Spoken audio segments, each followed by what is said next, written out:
Okay, so here's my caveat. No, it's not really a caveat, it's a bonus. And that is, as I began researching this topic 6-7 weeks ago, I found that it is absolutely impossible to fit everything that I want to cover in this 3-week series. It is impossible for me to cover everything that you would want me to cover in this series, and therefore I'm already telling you now that I'm going to have to do 2 more series after this. So if I don't finish it all, if I don't finish everything that you wanted to hear in this series, look out for, I'm definitely going to have to do a Life After Death series, which has nothing to do with reincarnation, it sits parallel, and then we're going to have to do a Reincarnation Revisited series. So I'm already planning the next stages.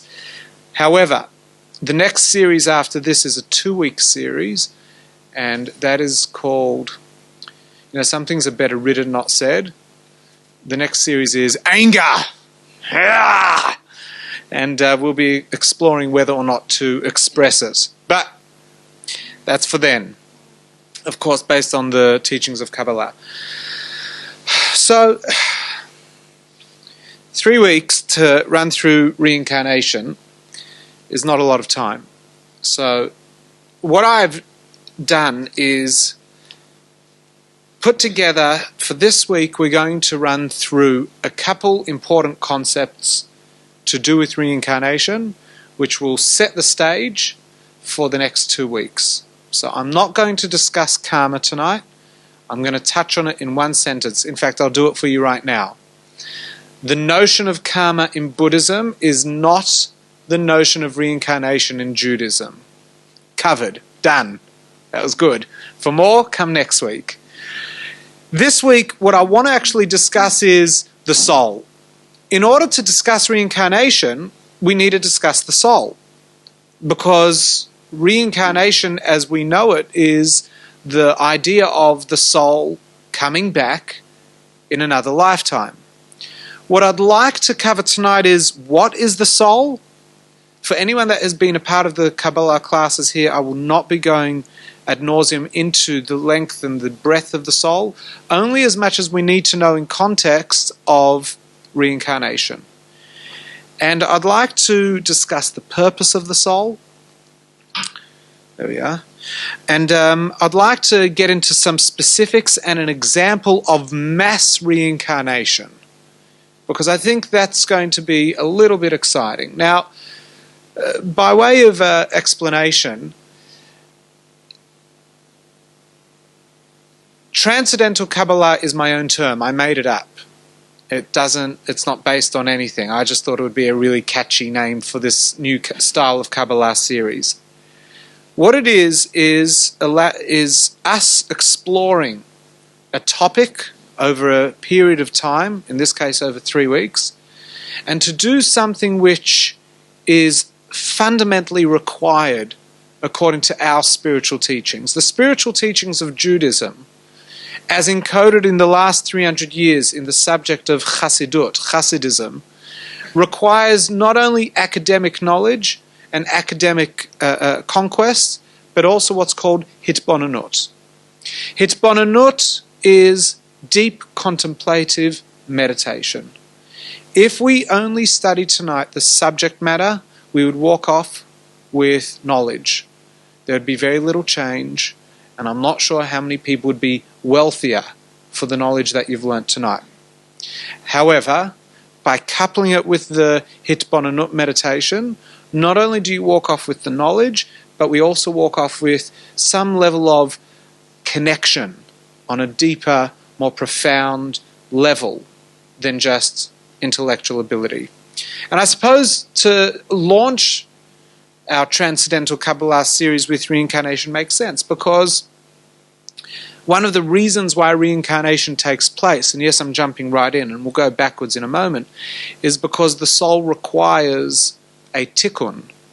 It either requires a correction of some sort, or the soul requires additional work to be fulfilled, to be completed.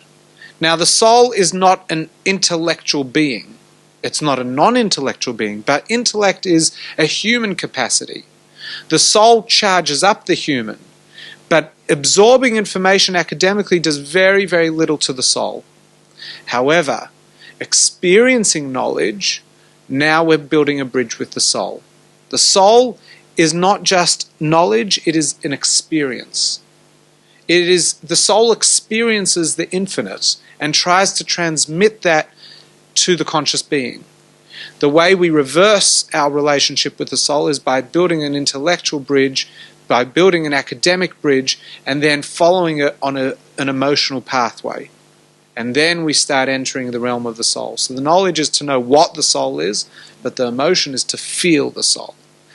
Most parents don't learn to become parents. Most parents feel their way through it. And in fact, most parents that follow the academic rule books don't do a very good job. The ones who only follow their heart and follow no rules sometimes get it right, sometimes don't. But the parents who use both their heart and their mind are generally good parents, irrespective of how their child turns out. As parents, they're good parents. So, let's begin. What is a soul? That's the place to begin. What is a soul? Very simply, a soul is an energy force that charges up its host body. A human is a body with a soul. A tree is a body with a soul. An animal is a body with a soul. A star is a body with a soul. The sky is a body with a soul. The soul is an aspect of Helam. The soul is an aspect of hidden energy. And the body is a revelation of that energy. So I am not me. If I were to drop dead now, I'd look exactly the same. I'd have a bit of a skin color change, but otherwise you'd still say, oh, Menachem, he's dead. What's he doing there? But the reason why you'd recognize me is because my body as it is now is what my body is when it dies. The only difference is my animation, and that would be gone. You'd get none of my humor, you'd get none of me, you definitely wouldn't get my black humor, you'd get none of me if I was dead. You'd just have body me. And body me, have you ever looked at a dead person? Unfortunately, I have many times been in the presence of a dead person, and you can see that they're not themselves. You can see they don't just have a different color, but they lack of vibration, they lack of vibrance, they lack life. And you can not just feel that, you see it. You see there is something missing here. So I am not just me, I am a revelation of myself. And to go back to the previous Kabbala series, one of the greatest things that you could ever do is not have a revelation, but as I said in the last series, to be a revelation. And I continue my challenge and no one has taken me up.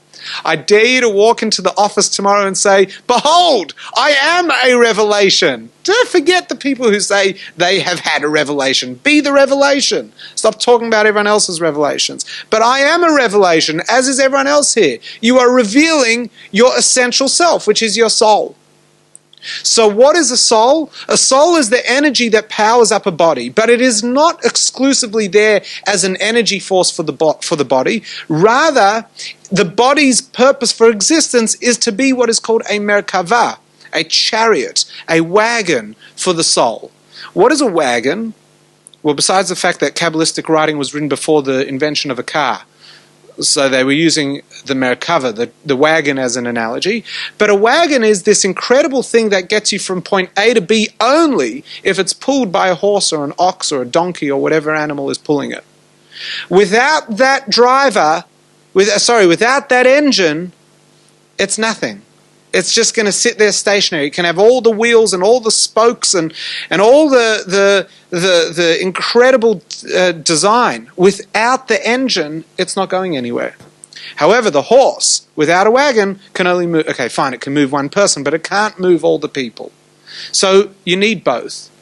But the horse is definitely the living being. Our soul is a horse and our body is a wagon. Without the body, the soul has no form of expression. Without any form of expression, it has no purpose of existence. Number two, Although the body is the bottom of the spiritual food chain, although the physical world as we know it is the lowest form of spirituality, what does that mean? Where do I get this hierarchy from? It's quite simple. Who knows an egocentric person? Not me. Well, if you don't, you've just met one, okay? For the sake of analogy, let me be the ego in the room. What is it about egocentric people? Egocentric people are very much in touch with themselves and not at all in touch with anything else except themselves. So, the more spiritual something is, the more in touch it is with itself in a profound way. Not within itself to the exclusion of everyone else, but the more it is in touch with itself in its context of everything else. So an egocentric individual is not in contact with anyone but themselves. Spirituality and the soul is, or the higher realms of spiritual existence are less aware of themselves and more aware of what they exist in context of. Angels are hopeless creatures. That's why in Judaism we attribute very little, we give very little attention to angels. They're cool, they're pretty cool, but so are Lamborghinis. Lamborghinis are very cool, but if no one's driving one, they're just useless pieces of tin. They're cool because we can drive very fast, but the only one who benefits from that is the driver. The Lamborghini on its own, it doesn't even know how cool it really is. That's what an angel is. It's cool because we look at it and we go, oh, it'd be nice if we could be like an angel. But angels don't even know they exist. They don't have higher consciousness, they have no higher awareness because they have very little ego. They only exist within a context of the greater good that they exist. Which is why angels don't have choice. Which is why you can't ask an angel to do you a favor, because angels don't have the capacity to do favors. They only do what they are supposed to be doing at any given time. They're a bit like the wind. You can't control the wind, nor does the wind want to be controlled. It just does what it does because that's what the forces of nature have made it do. Movement of air is the result of hot and cold rising and falling, creating currents, hence the wind. It's just a product of the system. Angels are just products of the system. Incredible products, but just products. Unlike human beings, which are creatures of choice, we have this incredible thing, and we are uniquely different. We are uniquely different.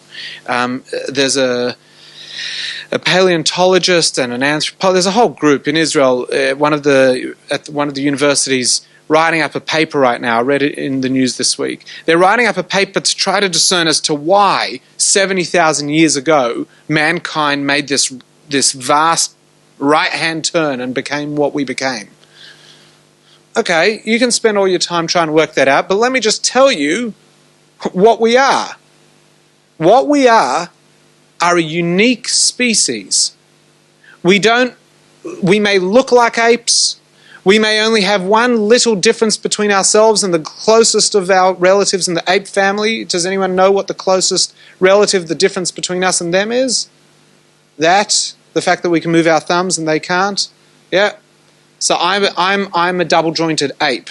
If you, that's what I am. When I was in ape school, I could go, check this out, people.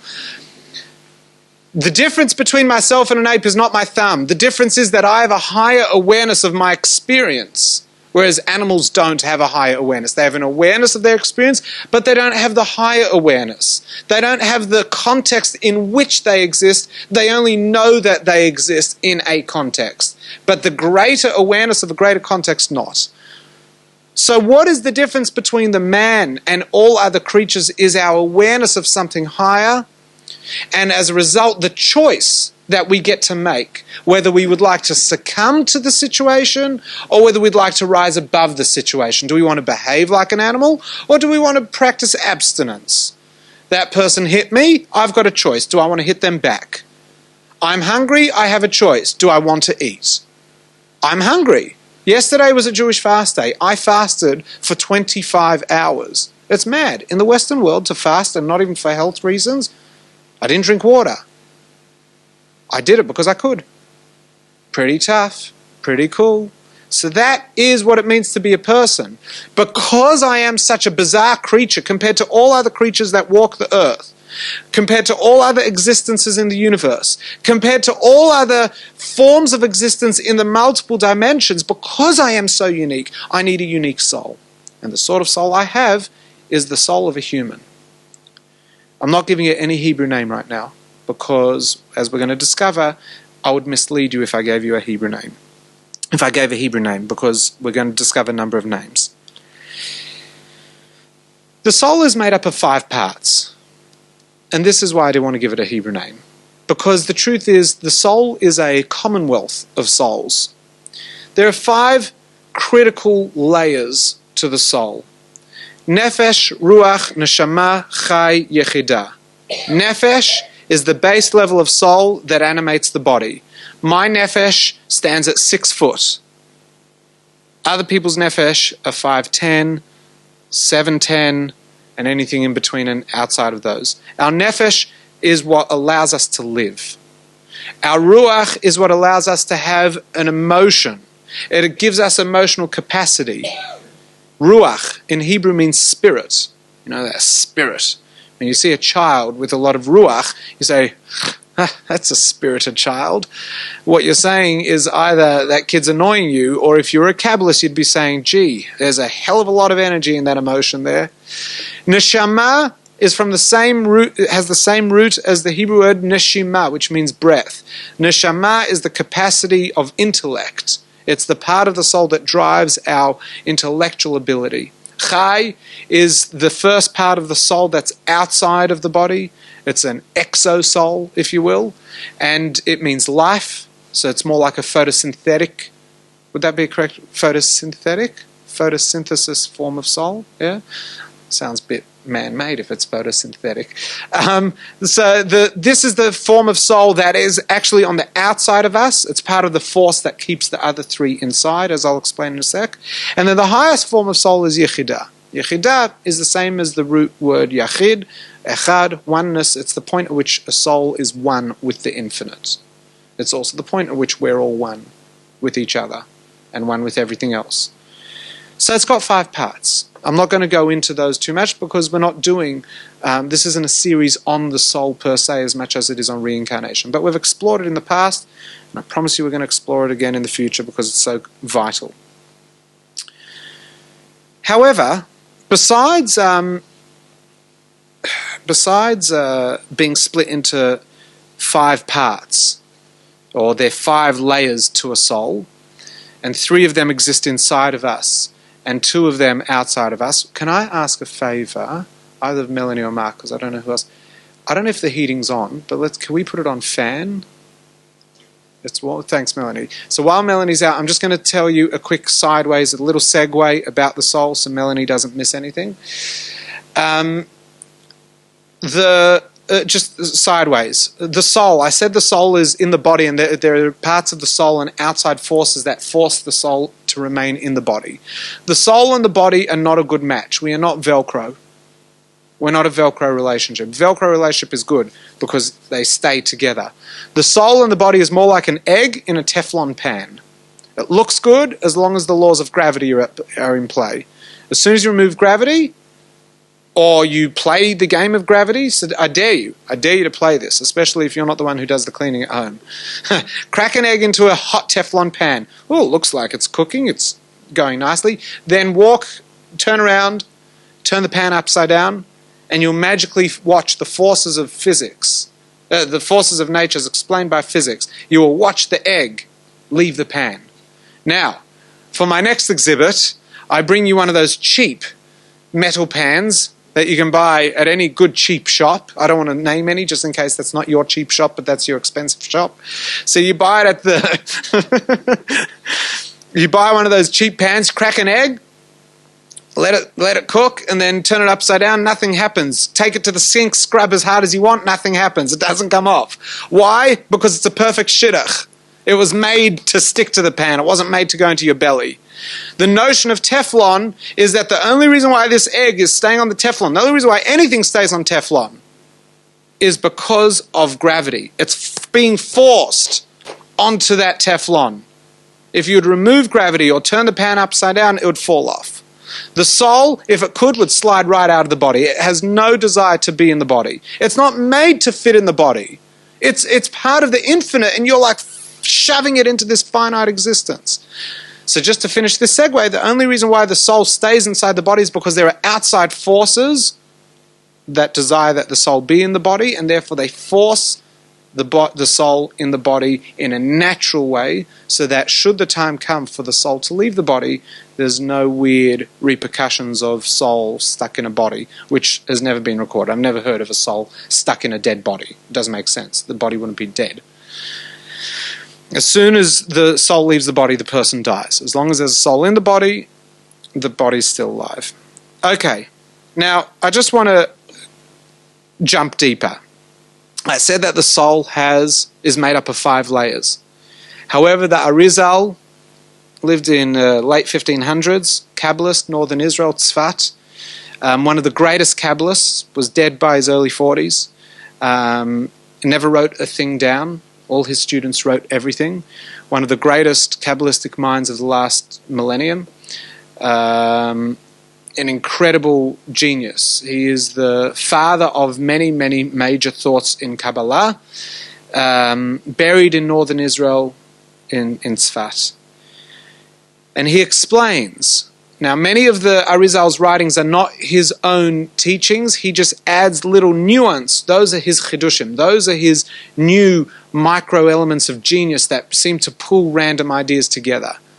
So he's basing this on even older Kabbalistic writings, that every soul is made up of 613 aspects, which relate to the 613 body parts, which is a number that comes up when you add up all of humans' limbs and all their blood vessels. And that the reason why the body is the shape that it is not because that's the shape of the body, but rather that is the shape of the soul, so that it has a host in this world. So our soul doesn't fit our body. The primordial man was created in an image which matched a far more spiritual image. Not important for this series. What is important is that the soul has 613 aspects to it. Aspects mean that it needs to achieve 613 things to bring fulfillment to each of the 613 components that make up a soul. You can now see where I am starting to go. If there are 613 tasks that every soul has to complete, we now understand why we're going to have a discussion about multiple lifetimes. Is it possible to achieve 613 things? Now, FYI, just a quick FYI. How many commandments are there in the Torah? How many commandments did God give the people when they were in the desert? 613. Let's retranslate, as I often do, because it's really important that we are using the right terminology here. The Hebrew word mitzvah has the same root as the Hebrew word savta, the Aramaic word savta. Tzav. Tzav can mean command, savta means connection. So there are 613 commandments. That's one way you can read the dogma of the Torah. Or you can read the Torah as a highly Kabbalistic spiritual text, and it's just as correct both ways because there's no change in anything except your emotional response to this next word. 613 methods of connection. 613 methods that your soul connects with this physical world. Do something that the Torah says don't do. I'm sure you'll enjoy it. However, you are not building a spiritual bridge. Do something you are supposed to do. You may not get it, but you're still building a bridge of spirituality between your soul and the soul of that thing. So let me give you a very, very quick example, which we're going to revisit a little later. Who here is vegetarian? All right, so we're going to do a vegetarian-friendly analogy. Let's imagine you're eating a salad. Friendly enough? I'm not putting any dressing on it, just in case. You're eating a salad. What happens? So the salad has lettuce, tomato, carrots.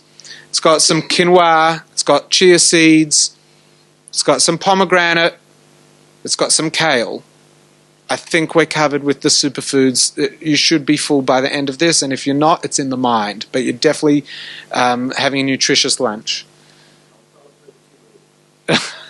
Would you like that with water or Coke? So, if you eat all these foods, where do they go? Well, the chia and the quinoa will help with your bone structure. They're going to help develop muscle. The lettuce, which is all water, is going to become part of the fluids of your body, blood. Tomatoes, turmeric, all these things are going to create antibodies and strength and all sorts of things. It's going to turn into energy, and you're going to have energy to be able to exercise and move and all sorts of things, and you'll burn it off until you need your next meal. It's fantastic. The whole salad becomes a part of you. There is no wastage. You don't have to go to the toilet if you're vegetarian. There's nothing. It's all good. It's all good. Now, that's what happens physically. Spiritually, what happened? Well, we said that everything has a soul. So, if eating is a form of connection between one physical object and another physical object, so too eating is a form of connection between one soul and another soul, because everything that happens in the physical realm is also happening in the spiritual realm. The thing is, what happens if you drink paraffin oil? It passes right through you. Passes right through. Your body can't absorb it. It comes in one way and it comes out the same way. So it's not even gross because it's just paraffin oil. Why doesn't it get absorbed? Because there is no absorption process for this oil in your body. Spiritually, if we eat something that is not fit to be connected with our soul type, our soul will not connect with the soul of that food. And as a result, the soul of that food will be passed with the rest of the waste that passes after a meal, and it is now stuck. You can use the Aussie slang version of where it is stuck. It is stuck in the... Exactly. And no one's going through the sewage to try to find souls to help them. It's gone. And now we can start discussing Tikun and reincarnation of what happens to those souls that don't get used, or they get poorly used or mismanaged. We'll get there soon. So the 613 methods of command that Hashem gave, the commandments that Hashem gave to the Jewish people, are also 613 methods of connection between the physical and the physical, or between the spiritual manifest within the physical and the spiritual manifest within another physical. Okay. If we have 613 things that we need to do in a life, it's almost a given that you can't achieve that all in one lifetime. It's just highly unlikely. It's doable, but it's highly unlikely. Why? Because we live complex lives. We are creatures with an ego. We're not always perfect, and therefore we're not always driven to do what is 100% right. Not only that, but we often get ourselves into pickles. Pickles that mean that we can't do certain things. For example, we might take a job, we might marry a certain person, we might adopt a certain lifestyle that prevents us from achieving certain things. Or perhaps it's not even our fault. Perhaps we're born into a problem. I'll give you an example. I'm not even if you're talking about if you're born into a home that's got issues. If you were born in the last 1900 years, then you did not live in the period of the temple. Most of the methods of spiritual connection require the temple. So we can do 80, 90 great things in our lifetime right now. We're doing our best, but we just don't have the wherewithal. Or if you live in Australia and not in Israel, there are certain things you just can't do because they are spiritually relating to the land of Israel. If you live in Israel today and you don't live outside of Israel, there are certain things that we can do outside of Israel that they can't do in Israel, such as keep 2-day festivals instead of 1-day festivals. Every Jewish festival outside of Israel is celebrated over a 2-day period. In Israel, they are celebrated over a 1-day period. You'll say, yeah, but that's the real deal the way they do it in Israel. True, but the fact that a 2-day festival now exists in today's day and age means that the people living in Israel don't get to celebrate that festival. And in Judaism, festivals are not celebrations as much as they are periods of spiritual communion. So there are all sorts of reasons why we're not achieving 613 things in our life. Now, I said that, let's come back to the soul. I said that the soul is made up of 5 layers. And I also said that the soul is made up of 613 components, or has 613 aspects of itself that need tasks to bring fulfillment and spiritual life to those aspects. Now, how many souls are there?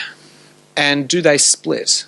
So this is a lot of... We really have to get all this stuff. These are... I'm going to borrow an analogy from a friend of mine in America. Who here likes to cook? In the wave of MasterChef, I'd like to see everyone's hands go up. Okay, so everyone likes to cook. Now let's pretend we're not all food geniuses and we have to use this thing called a cookbook or a cooking app. A cooking app is a digital version of a cookbook, really. It's a cookbook for cool people. So if you've ever used one of these things, you will know the layout of a cooking guide. What is the first thing in any recipe? What is the first thing you're told? The ingredients. Then what are you told? The method, the technique. So right now what we're doing is we're going through all the ingredients so we can start mucking around with the methods. We're going through what is in our surprise box. Okay? So that's why I haven't jumped right into the guts. It's also because I want you to come back next week. Anyway, leave my marketing strategy to myself. Adam. What is this bloke Adam? Adam, the first man. Eve, first woman. Well, we know that she wasn't really the first woman, just as much he wasn't the first man. When Adam and Eve were created, they were created as Adam and Eve, or more correctly, Adam-Eve. They were one person. They were one being. Don't know what that's all about. Not going into that. Tonight's not the Kabbala of the parasha or the Torah sections or the Bible stories. Tonight is the souls. Adam was made up of male and female components. Adam was two people in one. Adam was this perfect being. And then there was this realization that mankind wasn't made to be alone, and therefore Adam and Eve became separated. And they became Adam in one body and Eve in the other. And now we've got a masculine and feminine. If you want to understand the spirituality of masculine and feminine, not men and women, masculine and feminine, not the same thing, go online to our website or our YouTube page and watch the series on masculine and femininity. It's entitled Sex, Romance and Spiritual Intimacy. Back here, Adam is a soul. And it says Adam is the father, so to speak, of all the souls, Adam and Eve. Adam's soul splits into 600,000 souls. It's not that it becomes 600,000 souls, it just gets diced into 600,000 souls. The science of souls are as follows. A soul is like a flame. And if you stick a match which has a flame on it, and you take if you stick a match which doesn't have a flame into a match that does have a flame, and you wait for it to light, and then you separate it, you've done nothing to the flame. You've now got double the flame. It's one of the best party tricks I can do. Watch, I've got one, and now I've got two. And if you weigh both, they weigh exactly the same. I literally duplicated it. And if I stick another match, I've got three. The power of the soul is that you don't need any amount except a micro element for it to have the full power. A soul is made up of the infinite, and therefore when you have a drop of infinite, you've got all the infinite. That's the science of infinite. So if you have a drop of infinite, which scientifically makes no sense, then you've got all of infinite. That does make sense. So when Adam's soul split into 600,000, that's 600,000 things that could exist within one soul, and they were split. That becomes 600,000 people. Those 600,000 souls are parent souls, which each splits into 600,000 souls. Whip out your calculators if you want to know exactly how many primary souls there are. That's it. 600,000 times 600,000. Remember, every soul is made up of 5 layers.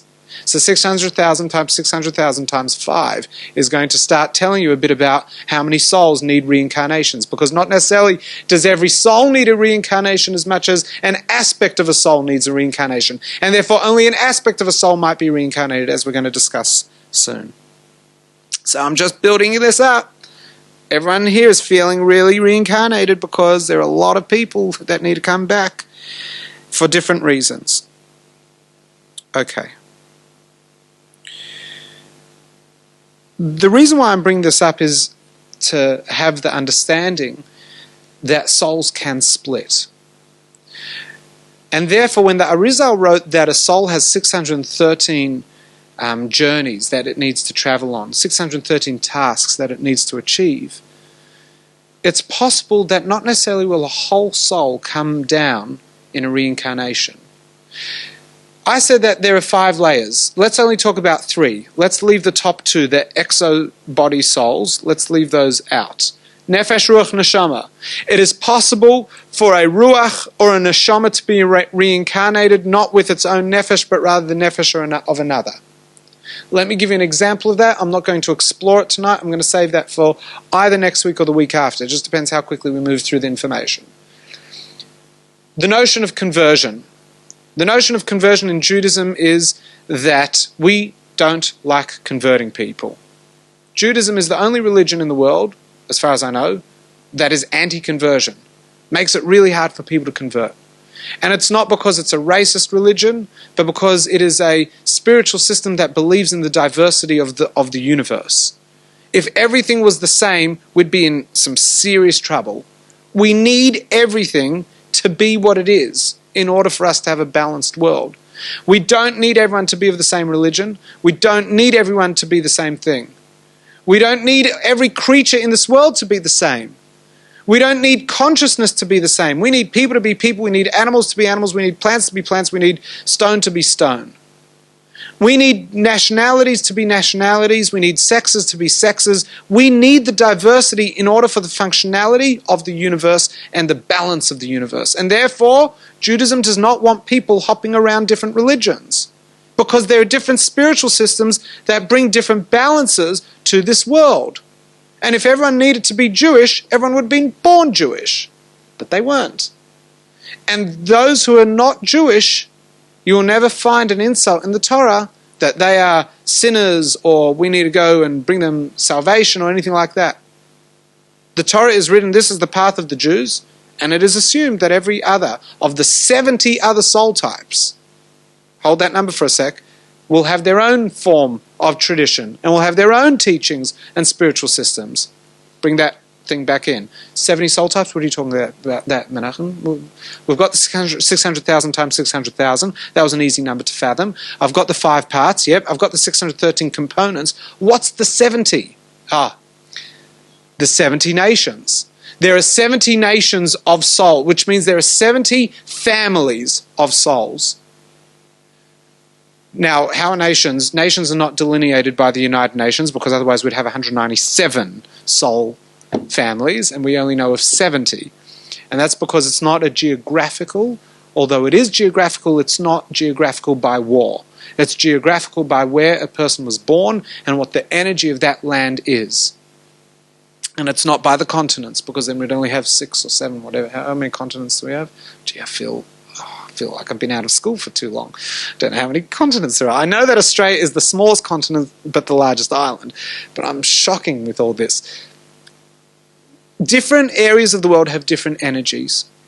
The land of Israel has a particular energy. Around Israel, there are 6 more energies. Europe is an energy. India, China, Northern Middle East are other energies. They're not the same. Sorry, different. I'm just listing off different. These are different locations where different souls are from. Now, it's not that the souls are from there. It's not like, oh, you're born there, that's what you are.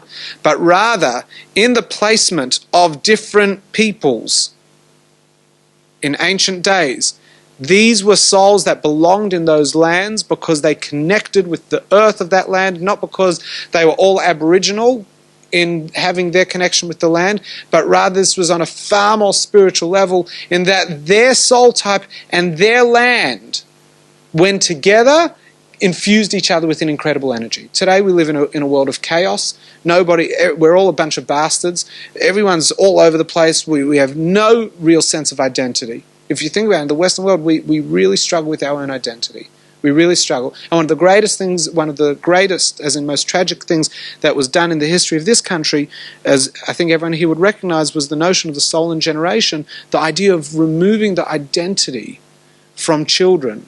And we can see that. We see it time and time again from around the world. It's happened in every culture, every nationality. We've all been responsible at some point in history of bereaving a group of people of identity, and it leads to all sorts of things. It happened to blacks in America, it happened to African Jews in Israel, it happened to all sorts of different people around the world, because we have this, there's an energy in the ground and in the earth, not the ground, and it impacts. So there are 70 families of souls, and if you look at the ancient nations, you will know the different soul types. That's why in the ancient day, they didn't fight for their land just for queen and country. They fought for their land because this was their national homeland. This is where they as a nation come from. This is where they as a soul type come from. This is where they belong. And therefore, their land was more than just a piece of agricultural turf. It was their spiritual land. Very, very complex stuff. So we've got all that.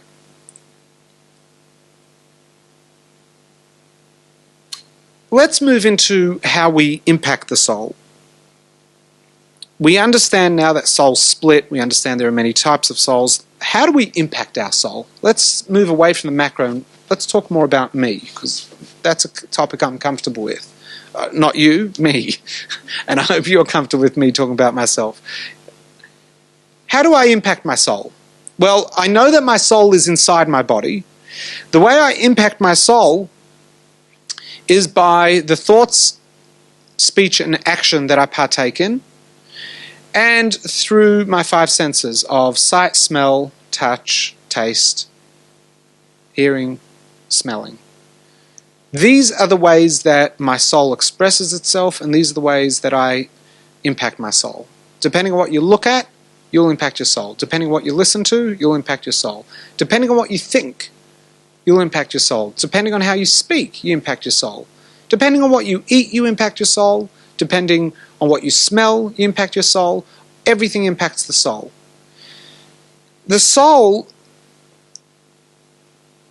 because it is so married to the guf, to the body, whatever the body does impacts the soul in a way that when you do damage to the body, you are doing damage to the soul. There is a instruction. God gives Moses an instruction. Tell the people to look after their souls, which gets translated as look after their bodies. Because if we don't have a healthy body, how does our soul function? If God forbid someone had gangrene in their arm and had to have their arm removed, their soul is now handicapped. They've been withheld in a certain way. The soul can't express itself because it needed that hand. What do we say of people who are born without limbs, God forbid? Incredible idea. A person who is born without a limb, or God forbid, has to lose a limb during their life. But let's talk about a person who's born. Someone who loses will take inspiration from this because it's the same thing, but I just find it hard to talk about both at the same time. A person who is born without a limb will have a spiritual compensation that will lead to a physical overcompensation in another form. An incredible notion. This is taught in Kabbala. Predates all the psychology and all the anatomy studies of the last 500 years.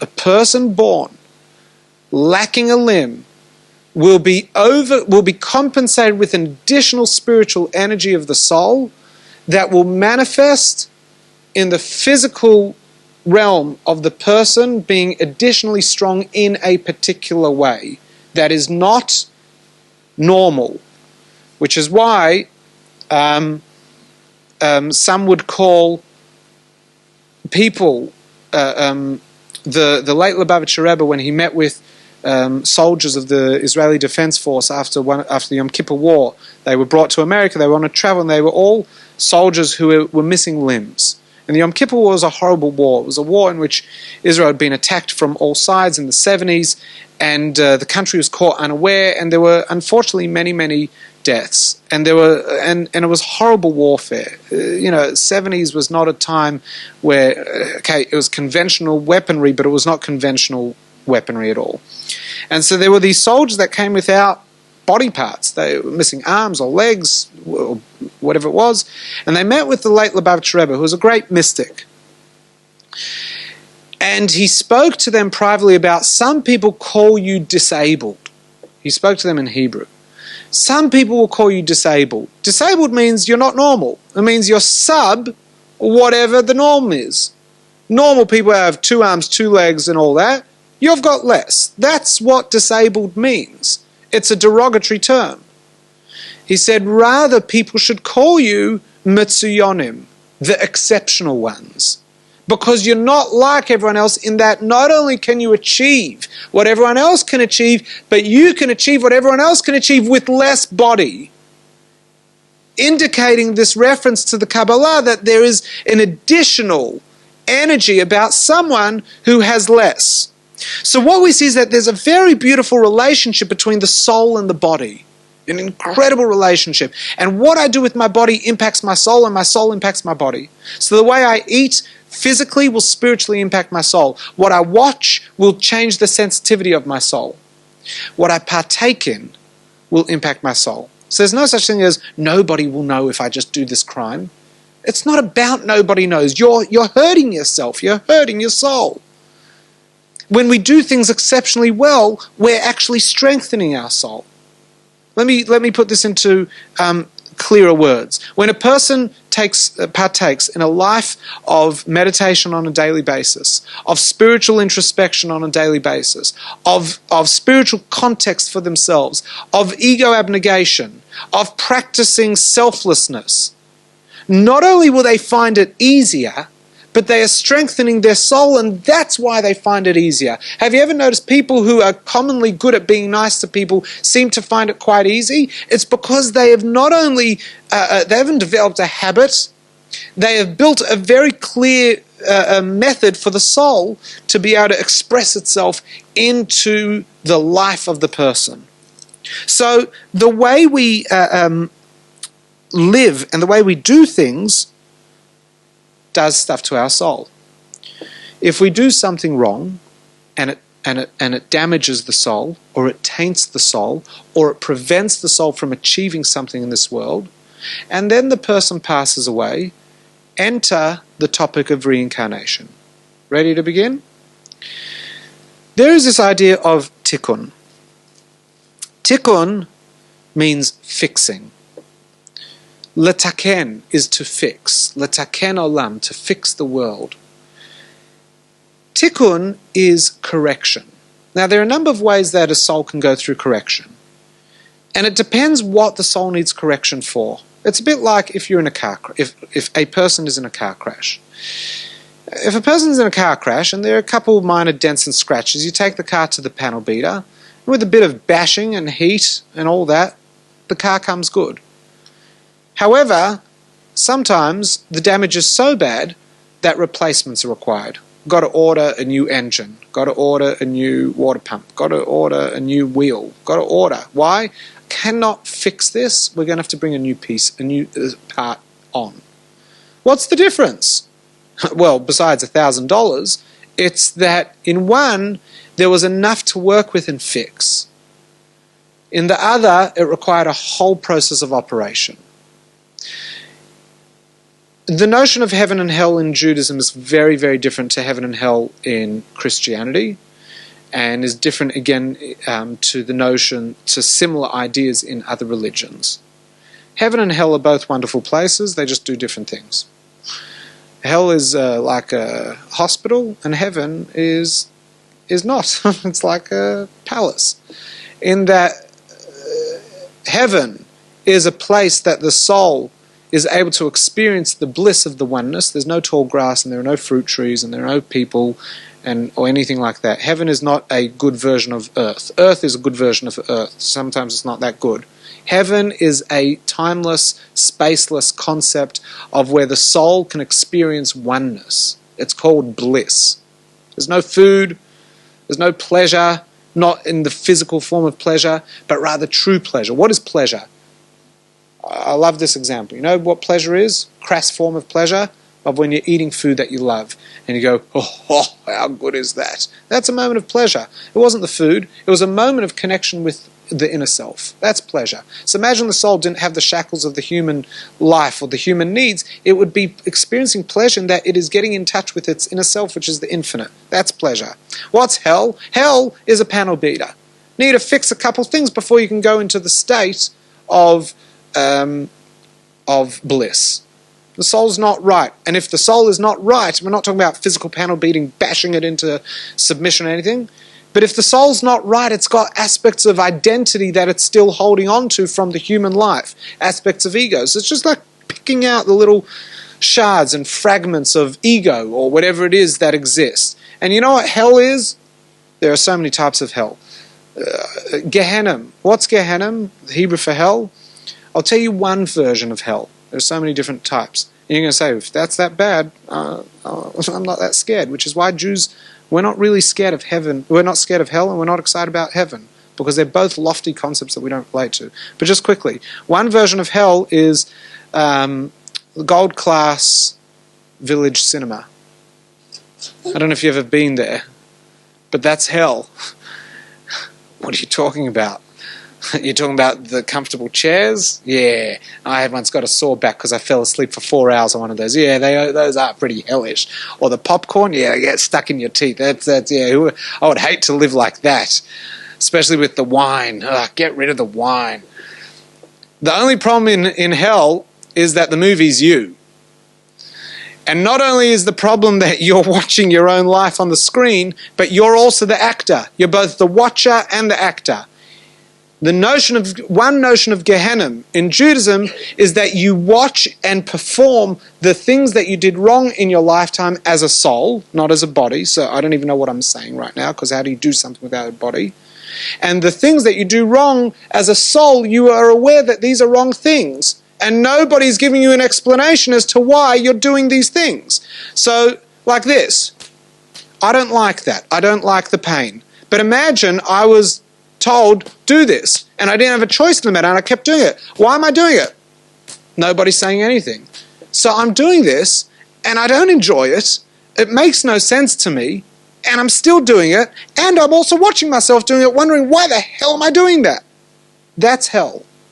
Hell is the process of going through the act of the things that the soul did wrong in the process that it was in a host body, but it doesn't have the context. See, in this world, let's say, I don't know if anyone here has ever killed anyone, but if you have, keep it to yourself. I mean, we're very non-judgmental here. That's fine.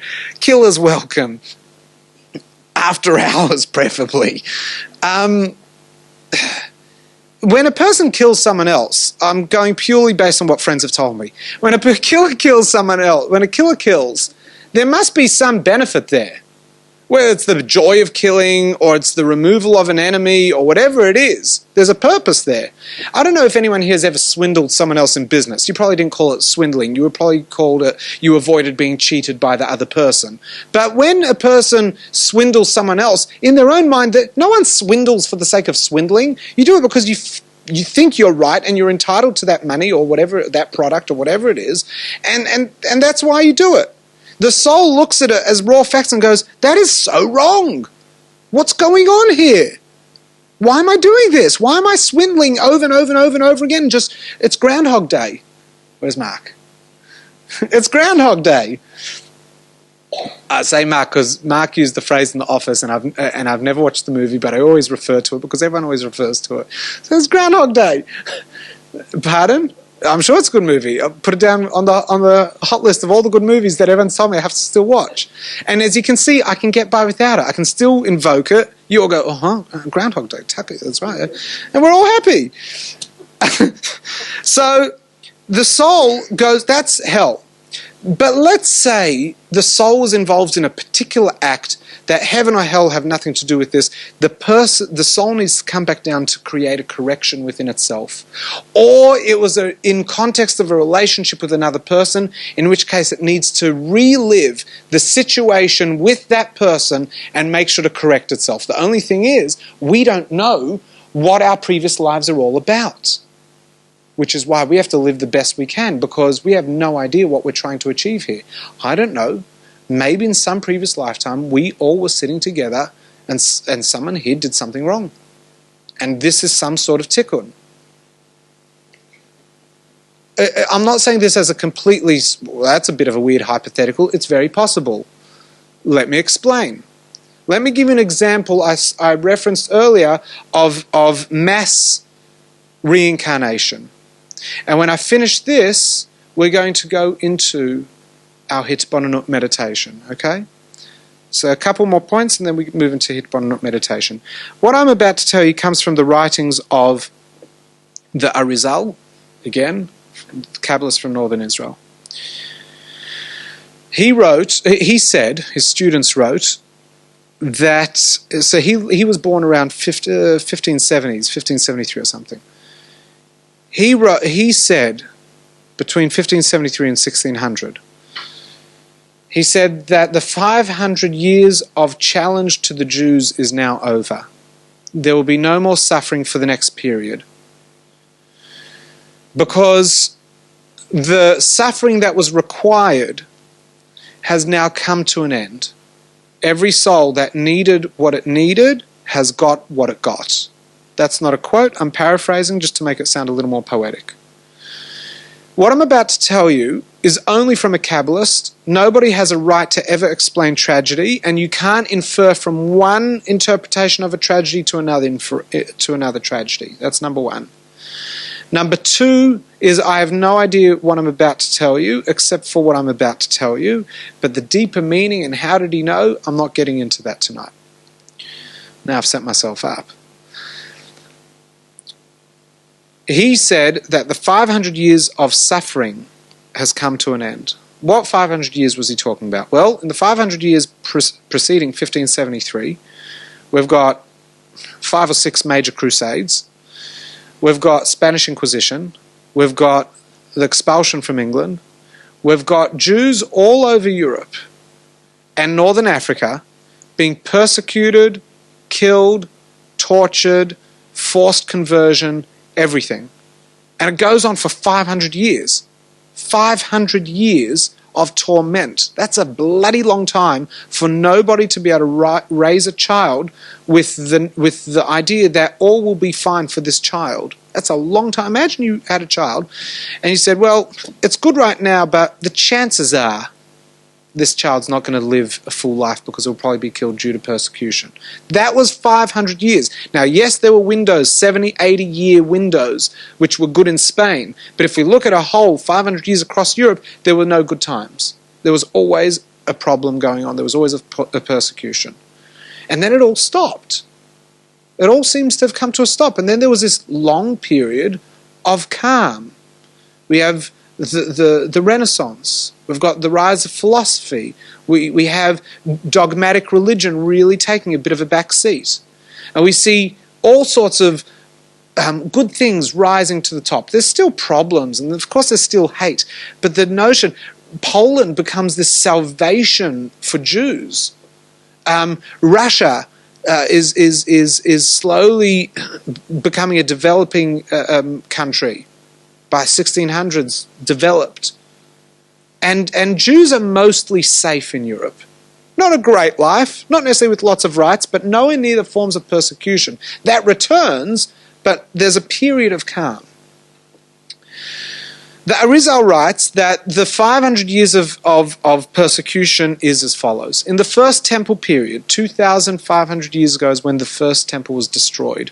Tisha B'Av, Sunday, or Saturday, but we commemorate it on Sunday, was the anniversary of the destruction of the first temple in Jerusalem.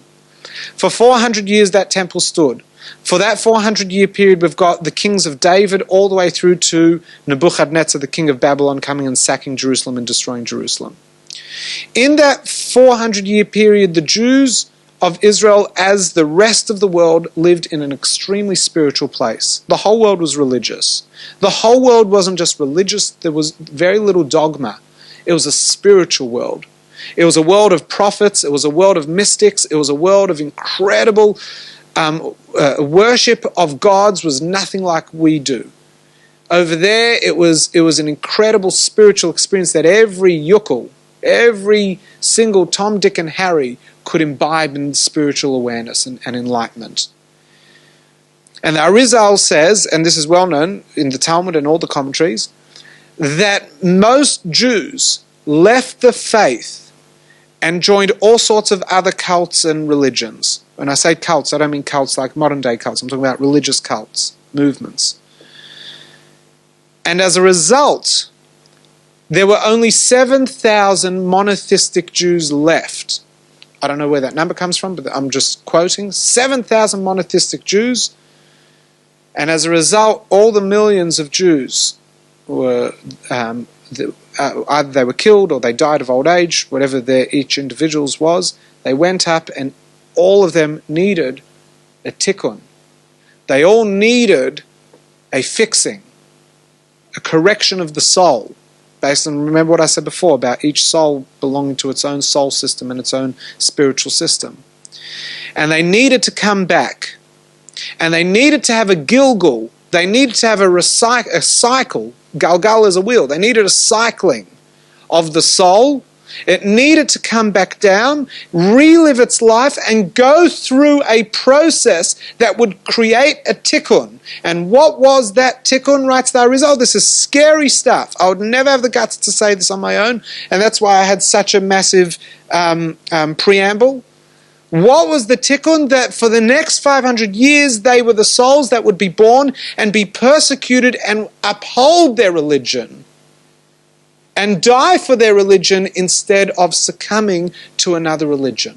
That's a crazy thing to write, because we know that hundreds of thousands of people were killed over that 500-year period. Millions of people were killed in the name of religion. So for the Arizal to say, I am telling you why those people suffered and died, is a big call.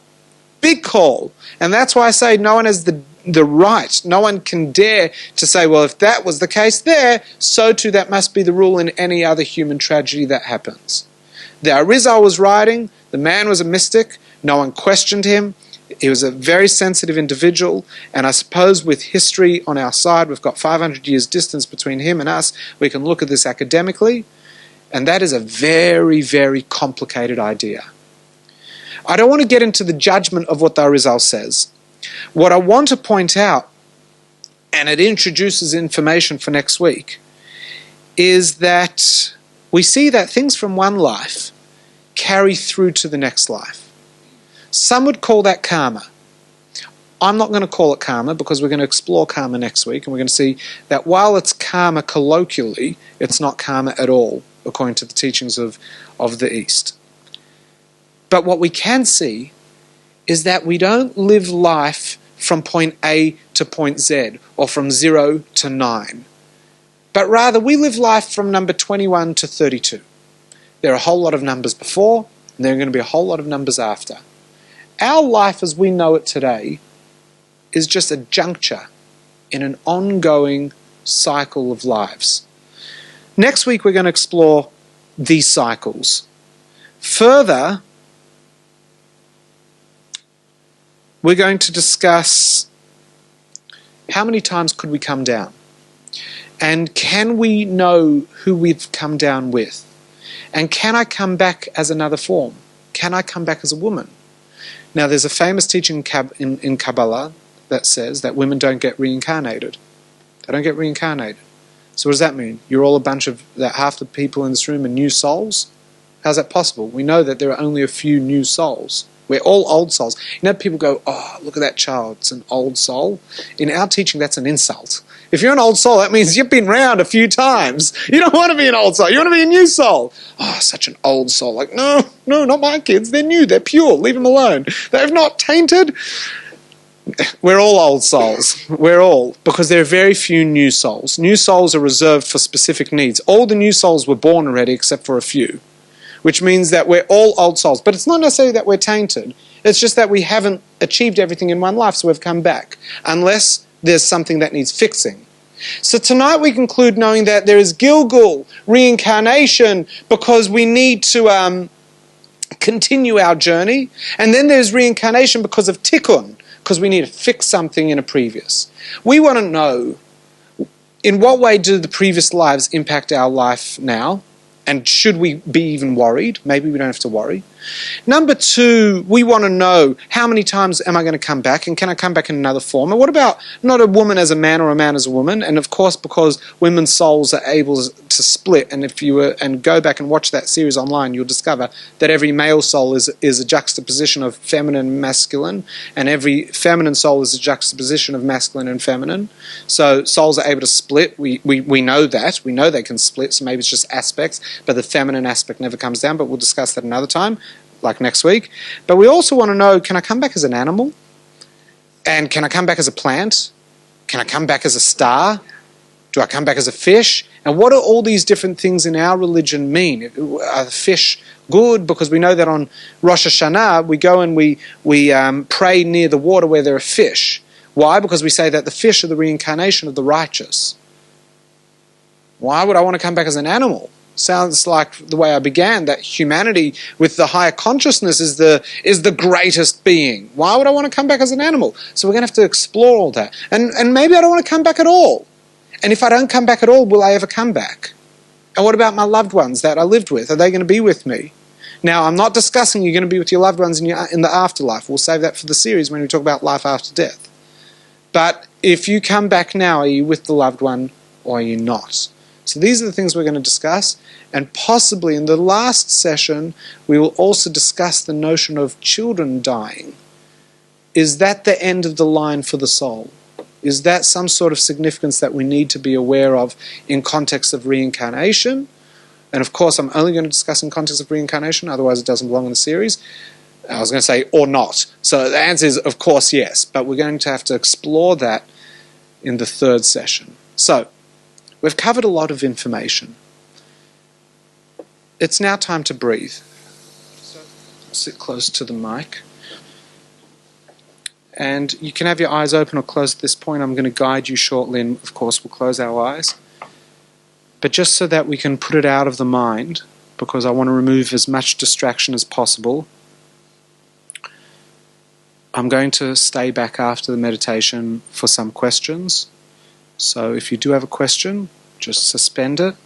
I'm not running away. You don't have to suffer any anxiety that you'll be trapped with it.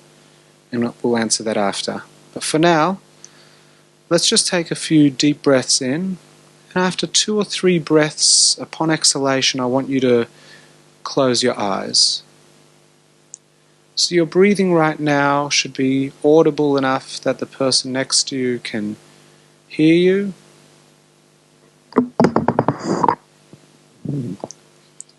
Find yourself seated upright, feet on the ground, hands in your lap, your back straight, feeling supported. Just listening to the sounds of your own breathing.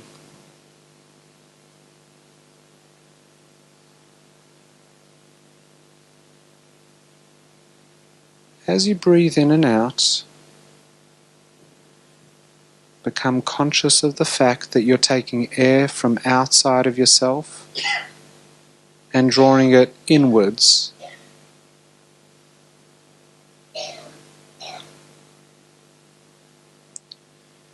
As you process the breath by breathing in and exhaling, you are building a bridge between the inside and the outside of self.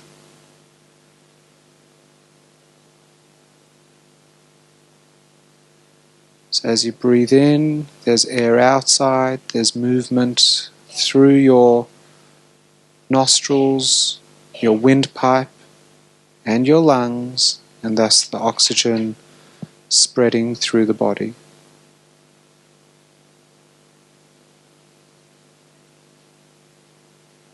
Just use this breathing as a metaphor of the notion of the soul that is both outside and inside. Each one of us has a soul inside, and it splits itself to also be outside.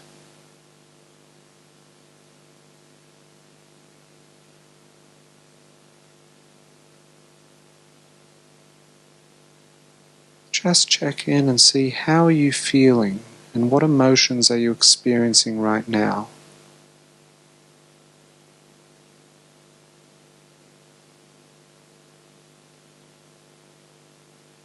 Don't think about them too much. Just experience them right now. And realize this is an outcrop of the Ruach,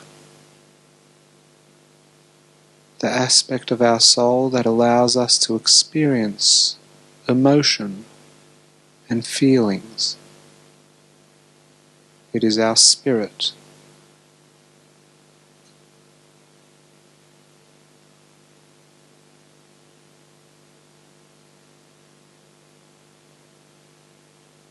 As you breathe with the vital openings of the head, your nose and mouth,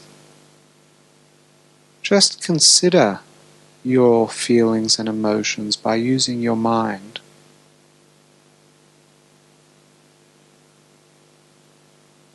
And realize you're tapping into the energy of neshama, the soul as it animates the intellectual ability.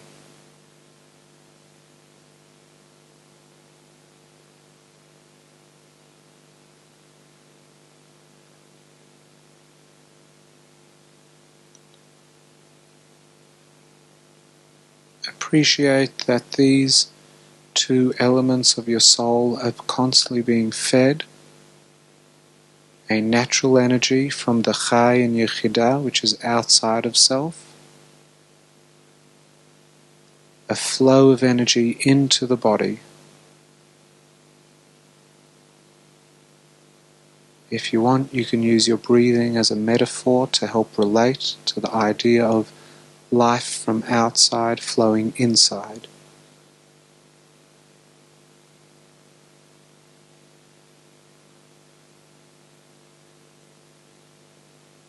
All the way down into your body.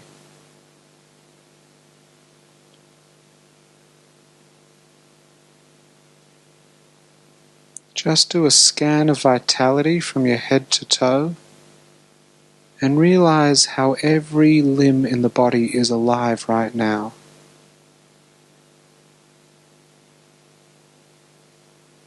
The flow of energy from outside of the body into the neshama, into the ruach, and flowing perfectly through the nefesh from head to toe.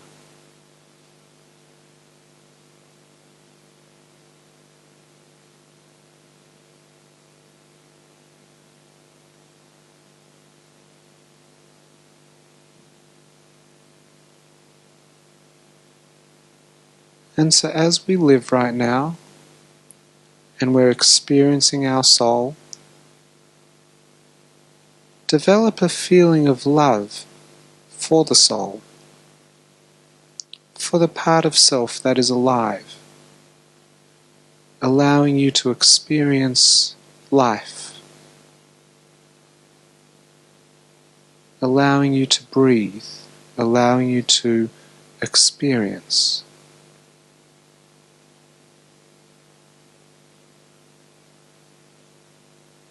It's a love for an aspect of your own self,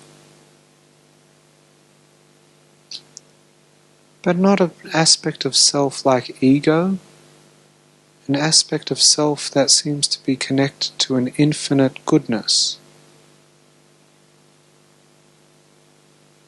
It's you as you relate to the infinite.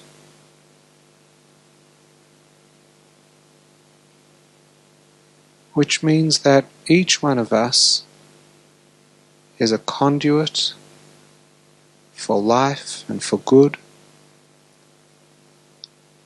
And each one of us is a Merkava, a chariot of good energy, a component of this world with the ability to effect positive change and not be limited by our surroundings, but rather rise above and transcend challenge.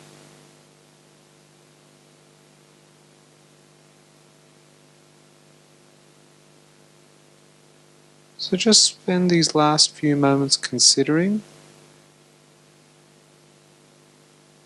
the unique nature of yourself. Feel fortunate to be a living being, a conduit of infinite energy into this finite world. Appreciate that you exist because of the life within, and the life is a component of the infinite.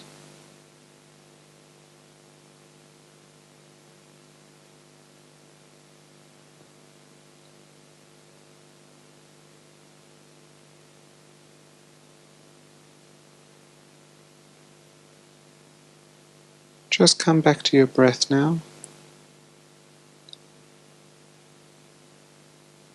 And before we conclude the meditation, just resolve, conclude, understand who you are and what you've learnt. In what way have you been empowered by tonight's study? And in what way have you changed for the good?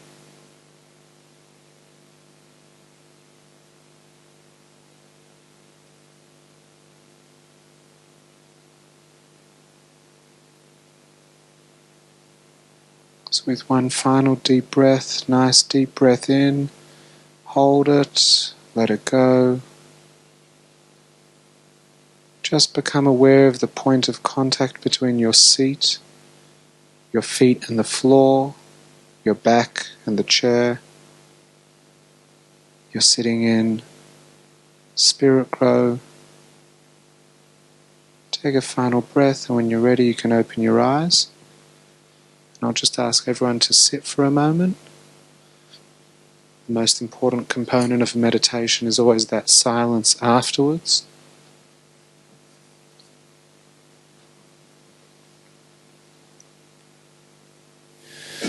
I just want to say it's been an absolute honour. There are a number of new people I've never seen, at least I've never seen them at my class before, and I consider it a great honour that you came.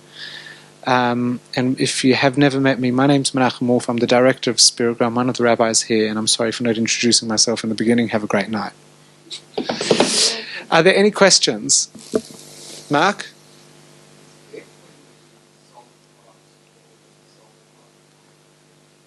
Yes.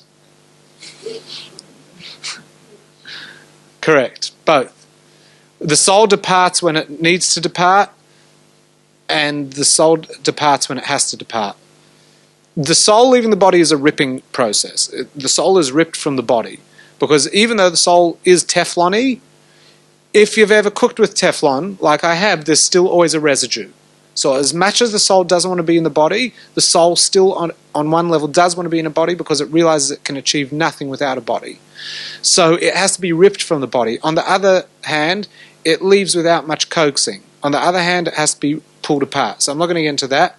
When does the body die? When it's old and decrepit, so now it can't support the soul anymore? Or does it become old and decrepit because the soul has begun to leave? And the truth is, it's a bit of both. It's as if the system has been designed so perfectly that both will happen. Every moment our soul is actually oscillating between the body and outside of the body. Every night you go to sleep, a part of your soul leaves and it comes back in the morning. That travel takes a toll. Anyone that has been on long haul journeys knows that there's jet lag. And if you don't rest, you're going to break the body down, which is why people come back from long trips and they were feeling fine and they come back, they've got the bad cold. I know it's always the sick person on the plane, but it's also because our body is weaker. The soul entering and exiting and entering and exiting and entering and exiting the body does do damage to the soul. When the soul is not fully functional, the body's not fully functional. At the same time, the body's been designed to age so that the soul doesn't stay in there forever. There was a period in our history, right in the beginning, that people would live, and they died. I don't know if you know the Stephen Wright. Here's a bit of Stephen Wright. Stephen Wright says that he saw a school bus stuck on the train tracks, and the train was racing towards the bus, and someone said, "Oh my God, they're all going to die instantly." He said, "Everyone dies instantly. You live, you die. There is no process." In the olden days, I'm sorry if that offended anyone. In the olden days, people literally lived, and they died. There was no sickness, so there was no closure, there was no goodbye. It says that Jacob prayed for sickness so that people would die of illness and not from the moment of death, so that families could rally and have closure, and that sickness at the time of death is better than someone living and just dropping dead on the golf course, and because then families who have had fights have never been able to reconcile, children who are away never have a chance to say goodbye, and therefore he asked for the introduction of death via disease rather than death by time. So the body has been designed to age so that the soul gets a kick in the tuchus to move on. All right, how does he know that? That's for the other Kabbala series.